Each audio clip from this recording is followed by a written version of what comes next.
नाम है प्रिय व्रत, और नाम ही ऐसा है प्रिय व्रत। जिसको व्रत प्रिय है वही प्रिय व्रत है। और हमारी माताएं भी, आप जानते हैं, हम आप भी व्रत करते हैं। व्रत दो प्रकार का होता है।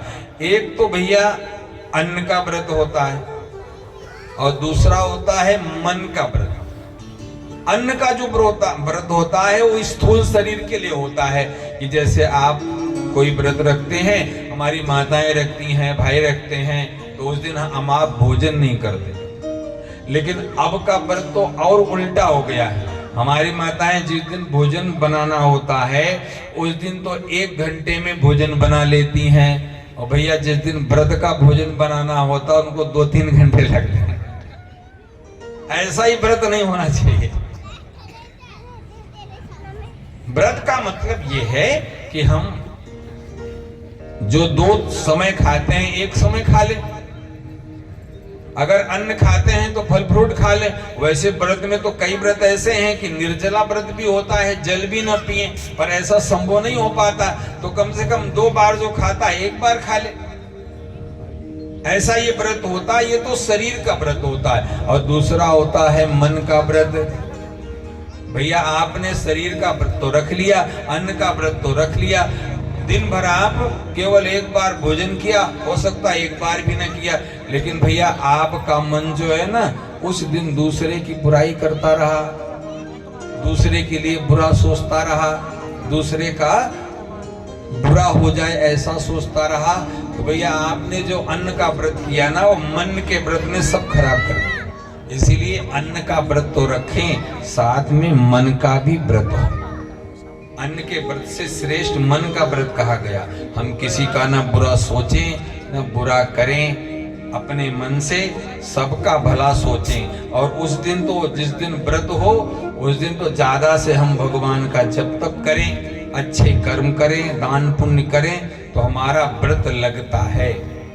और व्रत के दिन अगर हम मन से किसी की बुराई करने बैठ जाएं, किसी पड़ोसी की बुराई करें, ननद जो है अपने भाभी की बुराई करे, घर में बुराई करे, पड़ोस में करे, तो व्रत का इतना प्रभाव नहीं होता है। तो नाम है इनका प्रिय व्रत। जिसको व्रत प्रिय हो वही प्रिय व्रत। अब प्रिय व्रत का वंश आगे बढ़ा। प्रिय व्रत ने बहुत सुंदर राज्य किया, और फिर प्रिय व्रत के वंश में आगे चलकर आग्नेन्द्र राजा हुए, आग्नेन्द्र के नाभि राजा हुए, आगे चलकर इसी वंश में ऋषभ देव हुए, जो साक्षात भगवान के अवतार। और जो जैन धर्म है उसके जो पहले तीर्थंकर हुए यही ऋषभ देव हुए। जैन धर्म के पहले तीर्थंकर ऋषभ देव हुए, और ऋषभ देव के 100 पुत्र हुए, और 100 पुत्रों में जो सबसे बड़े पुत्र हुए उनका नाम भरत था। और उन्हीं भरत के नाम से हमारे देश का नाम पड़ गया भारत। पहले हमारे देश का नाम था अजनाब खंड, लेकिन इन्हीं भरत के नाम से ऋषभ देव के जो 100 पुत्र हैं उनमें से बड़े पुत्र हैं भरत। और हमारे देश में 4 भरत हुए बड़े प्रसिद्ध। एक भगवान राम के भाई भरत हुए, एक शकुंतला के पुत्र भरत हुए, और ये ऋषभ देव के जो पुत्र हैं वो भरत हुए, और एक जड़ भरत की भी कथा आती है। तो इन्हीं भरत के नाम से हमारे देश का नाम भारत पड़ा।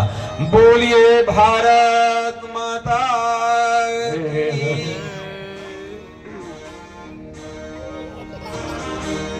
और हम आप उस भारत में रहने वाले भारतवासी हैं, और हम सबकी रक्षा कौन करता है?